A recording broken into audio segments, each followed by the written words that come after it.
اپنی جان سے زیادہ بڑھ کر کے، اپنی اولاد سے بڑھ کے، اپنی اولاد سے، اپنی دولت سے، اپنی جان سے، ہر چیز سے زیادہ محبت رسول سے نہیں ہوگی تب تک کوئی کامل اور پکا مسلمان نہیں ہوگا۔ ایک پکا مسلمان بننے کے لیے، ایک سچا مسلمان ہونے کے لیے، ایک کامل مسلمان بننے کے لیے اپنی جان سے، اپنی دولت سے، اپنے خاندان سے، رشتہ دار سے، سب سے زیادہ اپنے رسول سے محبت کرنی ہوگی۔ ایک مرتبہ حضرت عمر رضی اللہ تعالیٰ عنہ حضور کی بات اپنے گھر میں بتا رہے تھے۔ حضرت عمر کا بیٹا حضرت عمر کی بات سن کر کے اگر مگر کرنے لگے، یعنی وہ کہنے لگے ایسا کیسے، ایسا کیسے، کچھ بات تھی ان لوگوں میں۔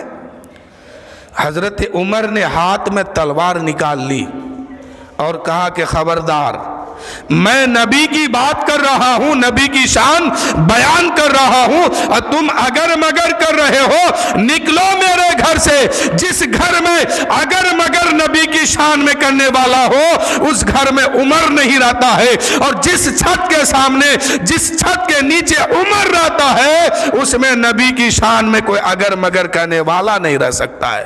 ہاتھ میں تلوار لے لی اور گردن پہ رکھنے جا رہے تھے کہ نکلو نہیں تو سر کاٹ کے رکھ دوں گا۔ یہ عاشق ہے کہ حضور کی شان میں اگر مگر سننا نہیں پسند کرتے ہیں۔ حضور کی بات آ جائے تو یہ وہ سب سننا پسند نہیں کرتے ہیں، صرف حضور ہی کی بات ہو اور اسی کو ماننا ہے۔ حضور کی بات آ جائے تو وہاں سوچنا نہیں ہے، سمجھنا نہیں ہے، بالکل دل سے ہی دل مان لینا ہے اور دل سے تسلیم کر لینا ہے کہ حضور نے فرمایا، ہمیں ماننا ہے۔ جب حضرت عمر حضور کی شان بیان کر رہے تھے تو ان کا بیٹا، ایک بیٹا تھا، وہ ایک بیٹا کہنے لگا مگر اگر اس طرح کی کچھ جملہ نکالا، حضرت عمر کہتے ہیں میں حضور کی بات کر رہا ہوں، حضور کی شان بیان کر رہا ہوں، حضور کا تذکرہ کر رہا ہوں، اور تم اگر مگر کرتے ہو، میرے گھر سے نکلو نہ تو گردن کاٹ کے رکھ دوں گا۔ حضرت عمر کا وہ بیٹا چلے گئے کہاں؟ حضرت ابوبکر صدیق کے پاس۔ جا کے کہنے لگے اے ابو بکر صدیق، چلیے میرے بابا غصہ میں ہے، میرے بابا جلال میں ہے، ذرا ان کو سمجھائیے۔ میں اس بات کو سمجھنے کے لیے اگر مگر کیا تھا، میں ان کی بات سے انکار نہیں کیا تھا، بلکہ اس کو میں سمجھنا چاہتا تھا، اس لیے اگر مگر کیا تھا، لیکن چلیے میرے بابا غصہ میں ہے۔ حضرت ابو بکر صدیق آ گئے اور کہنے لگے اے عمر ذرا ٹھنڈا ہو جا۔ حضرت عمر کہنے لگے اے ابو بکر، تم کہہ رہے، اے ابو بکر آپ کہہ رہے کہ ٹھنڈا ہو جا، آپ کو پتا بھی ہے کہ اس نے کہا کیا ہے؟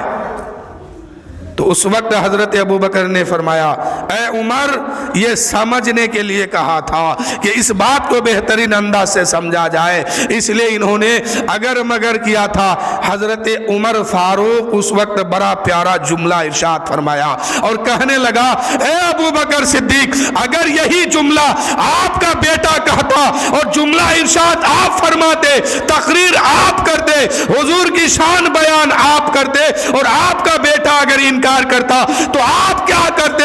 حضرت ابو بکر صدیق کہنے لگے اے عمر، اگر میرا بیٹا اگر مگر کرتا تو تم تو تلوار نکالے تھے نا، میں اس بیٹا کی گردن پہ تلوار چلا دیتا۔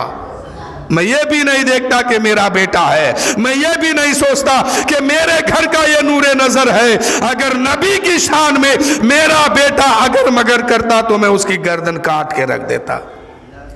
حضرت ابو بکر صدیق کی یہ محبت ہے۔